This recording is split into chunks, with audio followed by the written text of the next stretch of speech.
Friends వాతావరణం అయితే చల్లబడింది కదా, వర్షం అయితే కురుస్తుంది. చూడండి ఇప్పుడే స్టార్ట్ అయింది. ఆల్ మిక్స్ పికిల్ రోటి పచ్చడి చేసుకుంటున్నాము. మేమైతే దీన్ని శనగకాయల రాయి అంటాము. పచ్చళ్ళలో అల్లం వెల్లు పేస్ట్ అన్ని ఇందులో నూరుకుంటాము. చూడండి మా అమ్మమ్మ అయితే పచ్చడి చేస్తుంది. కూల్గా ఉంది కదా, వేడివేడి అన్నంలోకి దోసకాయ టమాటా పచ్చడి మామూలుగా ఉండదు. మరి అలా నూరేసాక టేస్ట్గా కూడా చెప్తాను తిన్నప్పుడే. ఫ్రెండ్స్ అమ్మమ్మ మిక్సీ రోజు బాగుంటుందా ఇలా రాయిలో నూరింది బాగుంటుందా? ఏ బాగుంటుంది ఇలాగ నూరుకుంటుంది రుచి వస్తుందా?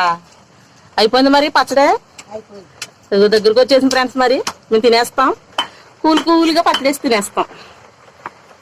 ఈ వీడియో నచ్చితే లైక్ చేయండి. ఇదిగోండి మా అమ్మమ్మ చేసిన రోటి పచ్చడి. రెండుసారి అమ్మమ్మ చేతితో చూపిస్తాను. మాకు పవర్ లేకపోతే వీడియో చూపించలేదు, నూరిందే చూపిస్తున్నాను. ఈసారి అమ్మమ్మతో చేపిస్తాను. ఓకేనా? Bye friends.